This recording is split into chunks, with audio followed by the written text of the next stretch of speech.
Welcome to Athletes Beyond the Game, the community that helps athletes transition to life beyond sports. I'm Julia. And I'm Sara.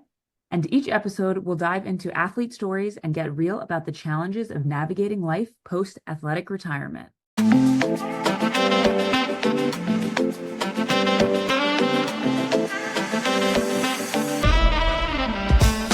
Hey everybody, welcome back to another episode of Athletes Beyond the Game. We have a very interesting and great conversation with a men's basketball player who is actually currently in school. He is about to finish up his sophomore year at Copper Mountain, which is a community college in California. He previously went to a different community college in Norfolk, Virginia, and is about to transfer to a Division III school to continue his education and basketball career. While we touch on many topics covering the transfer from one JUCO to the other, and then now heading into Division III, we also have a deep conversation on mental health for men's athletes specifically. And I are super excited to dive into the conversation with Jordan, and we hope you enjoy.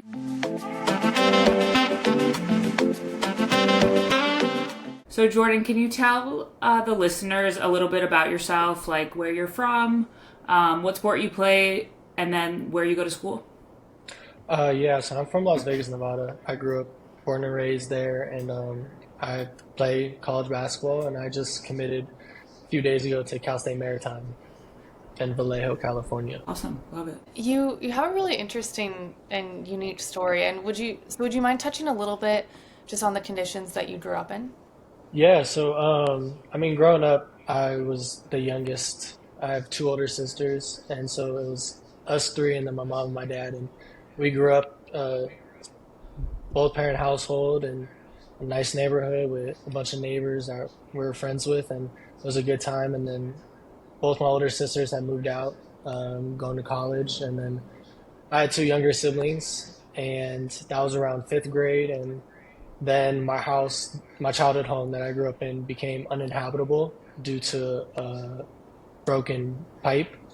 And so when that had happened, me and my family decided that it was best to just get out of the house while they fixed it up or the lawsuit was getting settled. And so from there, I lived in more places than I can count, from hotels to apartments to family members' houses, or even I stayed with a coach for a long period of time. And so just Were moving around constantly.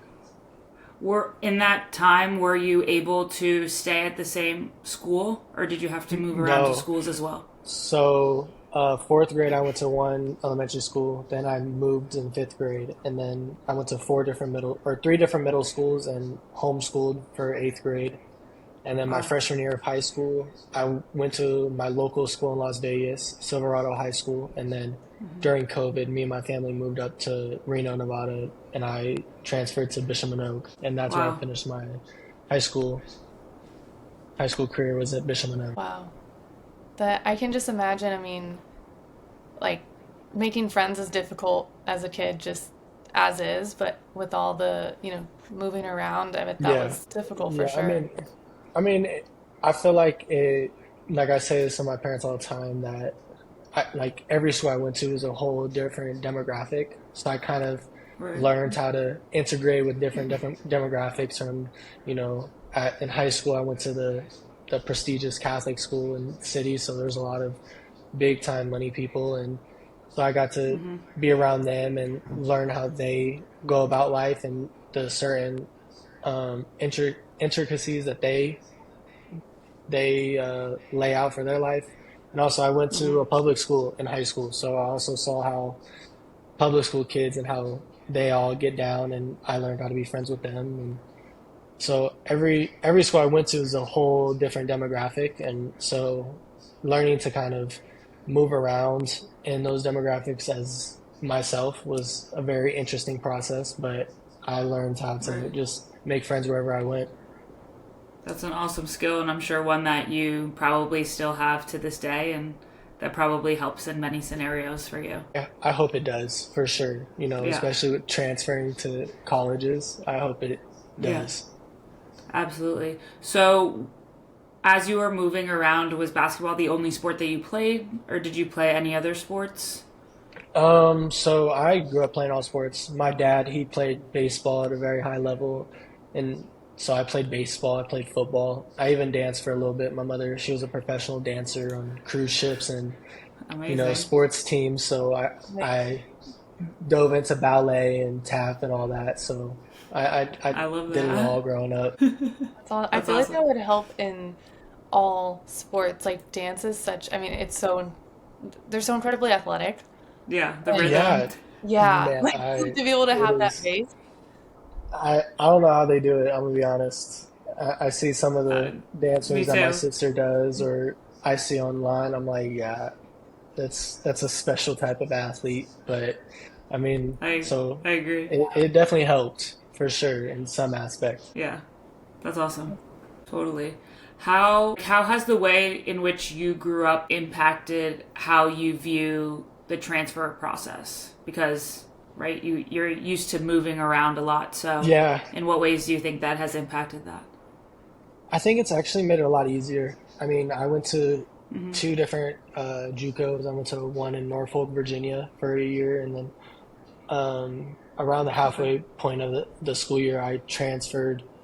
Uh, I moved back home due to some things that happened in Norfolk, and then I went to school in California. So I think being able to move around and just be comfortable wherever I'm at, because I learned at a young age that like Yeah. home isn't a place, it's a state of mind. So being able to kind of differentiate Hmm. that and know that I can kind of go anywhere in the country, it's been nice. And so that's probably the easiest part is knowing that I can go anywhere and be fine. Yeah, like kind of being comfortable, being Yeah, uncomfortable yeah, probably exactly. definitely helps in those scenarios as you Yeah, Yeah, start the transfer process. That makes yeah, sense. that's yeah, just being adaptable. And Yeah. that's true. I think a lot of people like when they go to college, that might be the first time that they move, and you've really Right. yeah, been able exactly. to have experience with that. That's awesome. Yeah, So we want to talk about shift the conversation a little bit to mental health, and that's something that yes. we've talked to you a little bit about just before this and something that's important to you. And the conversation around mental health has increased the last few years amongst Mhm. athletes, but we're still really not seeing as many male athletes speak on it. So can you discuss how mental health has affected you as a basketball player? I mean, I think as an athlete, you base a lot of things on your performance on or off your respected court or field. And so, just learning that, you're kind of like me myself is more than just the game I played or the season I had, and more than me as an Hmm. athlete is kind of my biggest thing I've learned and kind of tried to fix in my young adult life. I feel like what you just said about like you're more than, an athlete or the sport that you play or what, the accomplishments that you have is Yeah. definitely something that a lot of athletes, I mean, I know I struggle with it and it's still, Yeah. Julie and I have talked about that a lot. So yeah, that's something so important that I think regardless of if you're a current athlete or you're retired, that it's kind of mixed in with a lot of athlete experience. Yeah, I think Yeah. just because, growing up, at least for me, you're taught like winning is everything. Like if you don't win, Right. you failed. And The end so of the world. Yeah. yeah, so it's never about like how good you did, it's about what you could do better. So Hmm. Yeah. just making sure that, I was making sure that like I still live life as a kid. I still go out to the rodeo every summer, go hang out with my friends. I make sure that Hmm. that's something I take full advantage of because I know during season it's hard to do all that and still be at a level head for your sport. Yeah, like you guys were both mentioning, I feel like every athlete kind of goes through this, whether they play a team sport or an individual sport, where if the team loses or you lose, you have this feeling of being a failure.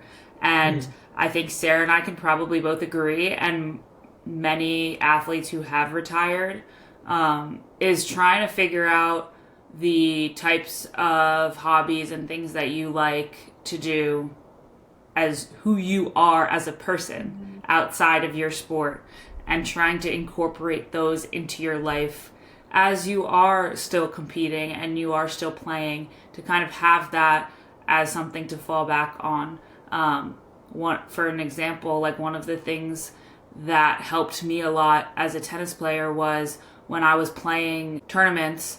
I took originally a gap year between high school and college, and I enrolled back in university, and I was playing at the same time. So that kind of took my mind off of things that were happening on the tennis court, because it was like, oh, I'm still getting my degree and I'm still doing what everybody else, who's my age is doing. And so I kind of would just suggest to you, as somebody who's still playing, like, hey, figure out what you actually enjoy doing and try to prioritize that a little bit as you go into that next phase, especially, with you moving around a lot. Perhaps, that you have that one thing that, no matter where I am in this world, in this country, in the state of California, like, I have that. Yeah, no, for sure. Yeah. I definitely understand that. I'm just interested in Jordan, because I think you have such a great outlook, and it's like on kind of what we've just been talking about, and with kind of your approach to athletics, and that it's not defining you as a person, individual, which is a really difficult place to get to. But was there something that, or an experience or mindset that got you to that point, or how did you kind of end up with that seems like a central part of your experience? So in high school, it was like I was very much not the person I am today. I'm 2 years removed from high school, but in high school, especially in this very small town of Reno, everybody knows everybody. And so I moved here my sophomore year, so I was kind of like the new kid. I was the new kid on the block. And when my story had came out of, my living situation, how I grew up, it kind of turned mine and my family's life into, a frenzy. No one knew that story until my senior year when it came out. And from there, I had people come to my school and ask for pictures, or I sign autographs to teachers, or I know my sister and brother got called into the counselor's office to talk about it if they needed to. And like me and my friends, we couldn't go out anywhere without me being recognized. So I kind of felt like at that moment I was kind of like a zoo animal in like this small town. And so when I moved to Norfolk for my freshman year, and I got with a really good group of guys that I'm still close with today, my roommates from my freshman year. And Norfolk in general just isn't a very safe place to live. And the first week I moved there, my car got broken into in the parking the parking garage of my apartment complex. And then I think it was 2 or 3 days before Thanksgiving, I was in my room just watching TV or playing video games, and I was hearing a lot of banging outside in the living room. So I thought it was my teammates arguing about who won in NBA 2K or any of that. So I went out to go check, and I saw 2 masked gunmen come into my apartment and try to rob me and my 3 other roommates. And it was kind of at that moment that I like just walked back into my room, like ever so slowly, like probably the most calm I've ever walked into my room before, and shut it and locked it. And at that moment, I kind of downplayed the situation as if, oh, it happens all the time, because it did. Like, it happened all the time in Norfolk. And never really thinking like, oh, it would happen to me, and then it did. So then when that happened and I moved back and I started going to therapy and talking about it and talking to my friends and my family about everything, I kind of just realized that like everything, like in that moment, everything could have been gone. I could be dead. Yeah. So it made every other aspect, such as like school or basketball, like the little failures feel a little minute, because it's like, at least I'm here, blessed to see the next day. Yeah. So I think that whole 6 months in Norfolk kind of shaped me into, the perspective I have now about basketball and life. Wow, that's a crazy story. Yeah. Yeah. Wow, that's crazy. I know. I mean, what a way to put things in perspective. Yeah, like you're Yeah, seeing the bigger picture and like, okay, Yeah. I'm grateful to be here, let alone play basketball. So yeah. that's awesome. That's the thing I tell Unfortunately, my parents. That's the thing I tell my parents all the time is just like, you know, I think that's kind of my fallback when I get in trouble or do something that they don't like. It's like, hey, I could be dead right now, guys. Like, let's just be happy that I'm here. And that's kind of my little running joke to them and making sure I get off with a little less of a punishment. But that's the way I look at life now. I mean, unfortunate that it happened, but I mean, what a great outlook from a young Yeah, age, exactly. that not everybody can relate to. So Yeah. that's awesome. Um, do you feel that the mental aspect of sport has kind of seeped into other areas of your life off the court? Like, for example, we talked about losing being a failure. Do you, in turn, think that you as a person are a failure? Like, has it seeped into any other areas, or are you pretty good at I compartmentalizing think I think it did, it? especially when I was younger. You know, I was a coach's kid. My dad was always my coach, and so he was always a lot harder on me than any of the other guys, just because he didn't want to show favoritism or anything. So I think, Yeah. especially at a young age, it was very much like, oh, like I lost, I didn't have a good game, like I'm a failure. Let's get in the gym. Let's Yeah. figure this out. And now it's kind of like I just with the new like how I just said my perspective, like Mm-hmm. I lose a game and it's like, all right, move on. You can't do anything about it now. Like, go have a good Right. time with your friends and enjoy life, and then get Right. ready for the next game. I mean, you kind of answered it a little bit already, but Yeah. are there specific ways that you cope, like when with these emotions, like if you do kind of start maybe the self-doubt or any of that starts creeping in, like things that you say or think about? So I'm a very religious person. So every Sunday I go to church with Mm-hmm. my friends, and I try to whenever I'm having self doubt or anything, I kind of just pray about it, and then try to find something that takes my mind off it. I'm a really anxious person, so I try to find something that slows down my mind. Yeah. So I'll build Legos or play video games or watch TV. I'm a big TV and movie guy, so just try to find ways to take my mind off it and kind of transport my mind somewhere else is my biggest thing I try to do. Are you able to do that while you're on the court too, or is being on the court like your safe haven? Because I've heard a lot of basketball players specifically, being like basketball is the court is my safe place no matter what. Um, I I would say that's how it used to be. I think Hmm. now I try to make sure my safe place is with my friends and loved ones because I know eventually the ball will stop bouncing Yeah. for me at whatever age it is.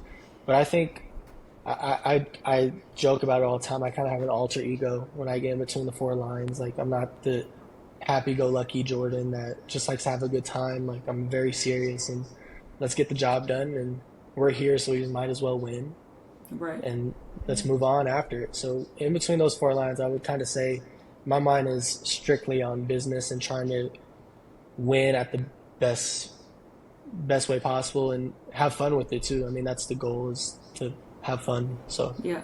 This kind of segues into my next question because Sarah and I have spoken a bit about this in previous episodes of how the sport that you end up playing in college or playing at a high level isn't necessarily the same. It's the same sport you fell in love with as a child, but it's a totally different feeling. Um, yeah, and there can be a lot of pressure around performance as a college athlete versus when you're playing basketball with your friends for fun in the yeah. backyard. So can you talk about how you approach that job like pressure that comes with playing college basketball?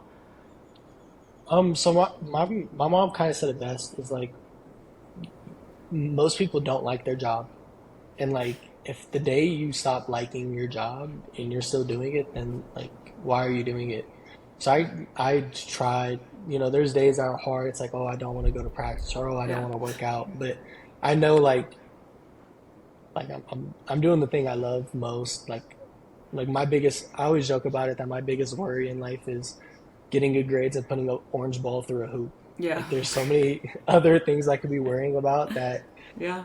I try to just have the best outlook and just enjoy it rather than like making it a job. And I know obviously now, especially in college, you know, it is about wins and losses. I mean, I the Copper Mountain, it wasn't as bad, but I know at my first JUCO, like I was on scholarship, so like if I didn't perform, they take away the scholarship, and I Right. know that's how it's going to be at my next school. Is that if I don't perform, then they recruit over me and Yeah. take my scholarship away. So it's just making sure that every day I try to come in with the best mindset and put my best foot forward and let the rest up to God. And that's kind of the way I live, like I go about it. So it's not a job to me. It's kind of just, I try to make it a little hobby Yeah. more so than a job. How has NIL kind of changed that perspective for you? Like, do you think about it as, hey, I need to perform, maybe I'll get more deals, I need to post more, maybe I'll, more brands will find me? How has that kind of shifted? Or is it still like, oh, this is fun, if any deal comes along, great? I would definitely say in high school, I was very much like, oh, I got to post more, I got to do this. But then when my senior year happened and, the whole media circus that started happening around me, I kind of got away from social media as much as possible. And coincidentally, that's kind of when my social media blew up with more and more followers and Yeah. everything. And so now with NIL deals, I kind of just take it as like a blessing. Like Yeah. I only do deals that I'm really passionate about and I enjoy the product. And if I don't enjoy it or I'm not passionate about it, I'll just look over it. And to me, the money isn't the thing that makes the NIL big. It's the brands and the connections you make through the NIL that makes it big. Great answer. Yeah, you have such a great outlook on all of this, Yeah. especially when, I mean, as you mentioned, like there are, as you progress in playing at a higher level, like there are more things at stake, whether it's scholarships or NIL deals, but still having that perspective is it's kind of freeing in a way. Absolutely. Yeah. And kind of along those lines, but I mean, we've been talking about it a little already, but as athletes, it can be so easy to, tie our self-worth and our identity as an athlete, in this either successes or the failures that we have on the court, to our kind of self-worth. And as a current college athlete, how do you approach your sport identity? Like, how do you handle the, pursuing your sport at a high level? And as you mentioned, like when you're in the, the lines of the court, trying to excel as a basketball player, but also while maintaining perspective, on the game and yourself as a person. I would just say, like I think I touched on it before. I kind of just make sure that I separate the two. Like once I'm in between the four lines, I'm a different person. I'm Jay. I'm not Jordan.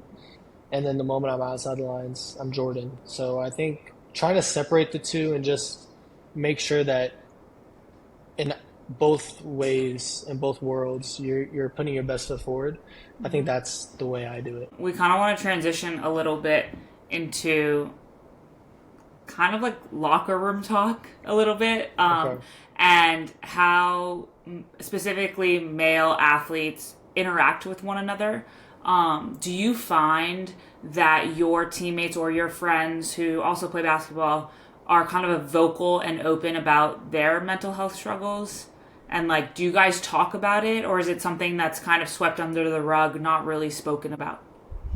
I mean, I think for me, it kind of just depends on how close I am with the certain individual. I think in high school, we talked about it a lot because we were best friends and went to school every day with each other and carpooled and all that. So in high school, it's a lot easier to kind of talk about our feelings and how we feel. But in college, the thing I kind of noticed is like you have your team, but then you have like one or two guys that you're extremely close with on that team. And that's kind of the way, or kind of the person you go about like your struggles with and talking about school work, like school problems, home problems, or relationship problems, or any of that. So I think it kind of depends. Just I know when you're closer with somebody, it's a lot easier because it comes up naturally, and as long as you don't force it, that's kind of the big thing that I learned. So I along those lines, as a male athlete, or really just athletes in general, we're kind of taught, or it's been, more of the norm to like not show emotion. and even talking about like negative emotion makes us weak. But how do you think other athletes can kind of break this cycle, maybe sweeping their feelings or things that they need to talk about kind of under the rug, with maybe, as you mentioned, like having those open conversations with other teammates? I think just understanding that it isn't um, like a contest. I think a lot of times when people Yeah. talk about their problems, they compare it to other people. Mm-hmm.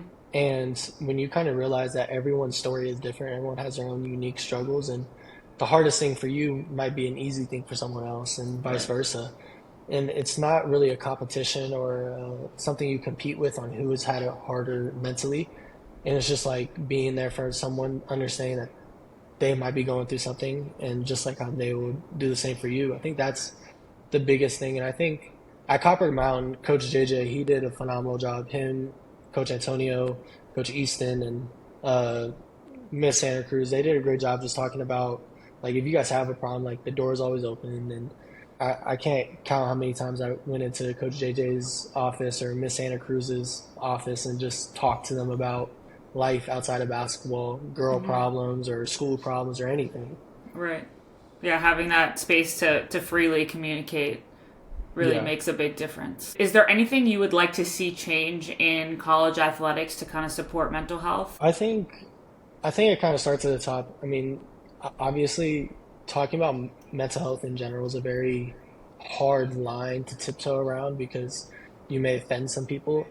And I think Mm-hmm. when you have guys at the higher levels, at the blue blood schools or the Power Five schools, um, that are open about like their struggles, even if it's Yeah. just about like criticism they get online or anything. When you have someone that just takes that, you can have someone that takes that initiative. That's when it will start making a change. It starts at the top, and obviously, I'm not at the Division 1 level or Division 2 level, but I think it's something that anybody can talk about. And so I think when you have someone at the highest level starting to talk about it, it'll have Yeah. a ripple effect to the lower divisions and lower like classifications.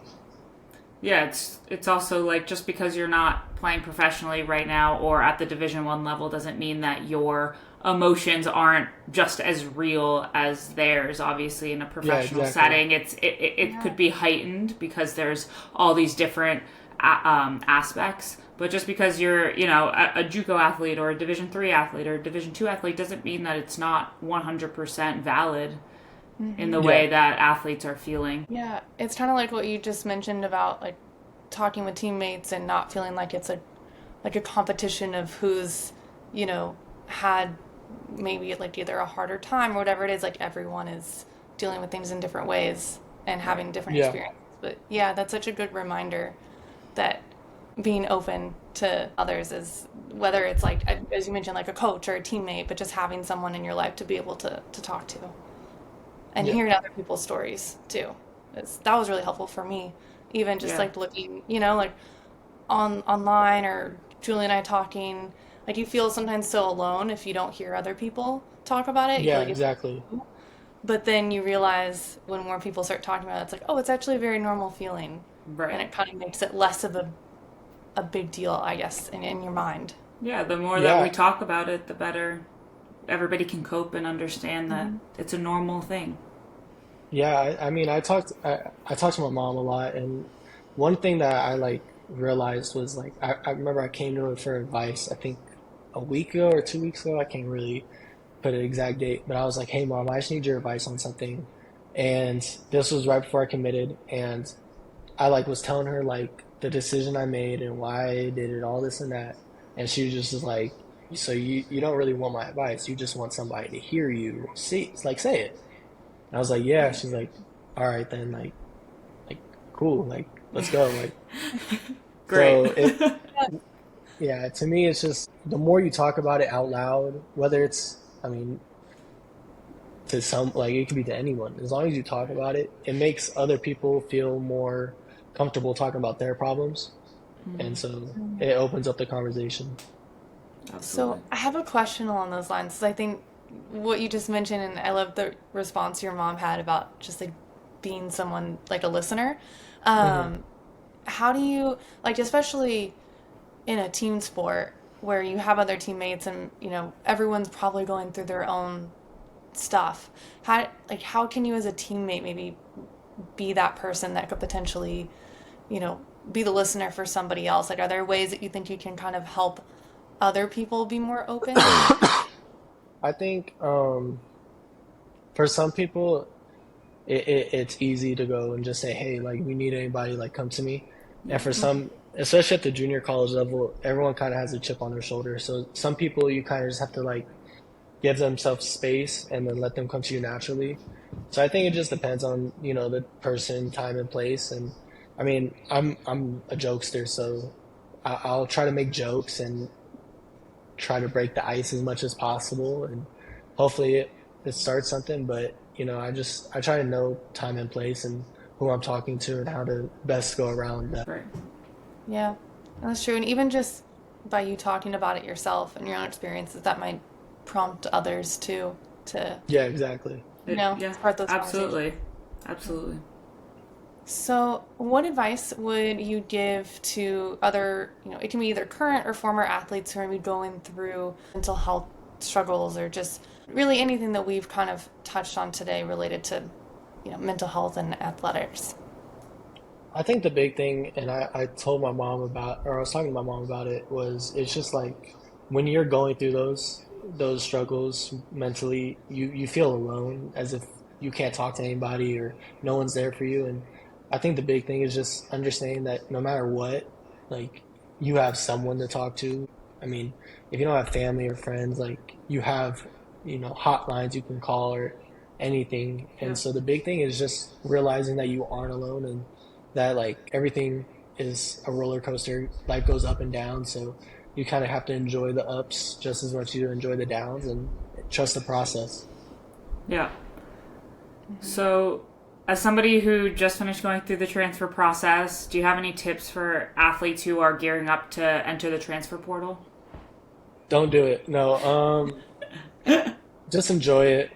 Um, I'm one of those kids that have been getting recruited since eighth, ninth grade, and so I'm finally done with the recruitment process after 6 years. So I would say just enjoy it, because when it's done, it's done. And when you go into the portal, I think the big thing is just, like, go to a place that you want to go to, not the place that, like, wants you, or your family wants you to go to, or your friends, or maybe the money wants you to go to. Just go to a place where you want to go and where you're going to enjoy your time most. That's probably the biggest advice I'd give.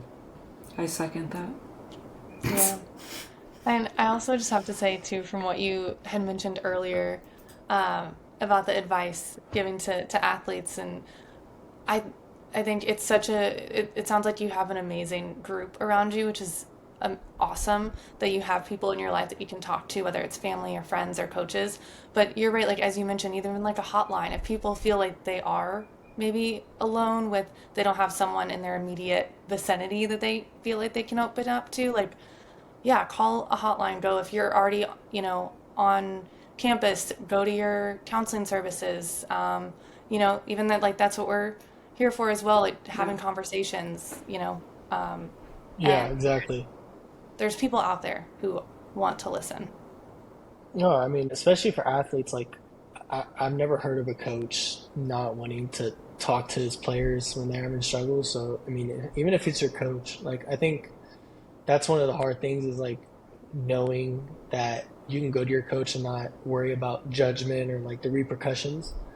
And when you have a coach that can just, like, sit there and listen and help you and give you advice, like, I think that's the biggest thing, at least for, like, athletes, is that you really aren't ever alone because you have a coach, like, at the very least. Right. And if it's not, the head coach, maybe you're close to an assistant coach or Yeah, a exactly. strength and conditioning coach. It doesn't have Yeah. to be your head coach. I know some athletes might be wary, like, oh, I can't go to them with my struggles because I'm going to lose playing time. They're going to think that I'm mentally out of it and things like that. And Yeah. going to strength and conditioning coach, your graduate assistant, the volunteer assistant, the assistant coach, there's other people who are there to help you. And I know in my experience, those people have helped a lot in kind of shaping some negative moments that we all face in athletics. Yeah. Thank you very much for coming on. We love the conversation. We really appreciate it, and we hope that all of our listeners kind of take something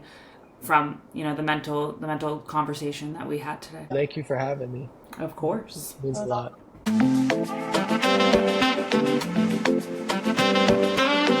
Again, please like, follow, and subscribe if you like the show, and if you are an athlete who wants to join and come on and be a guest on our show, we would love to have you.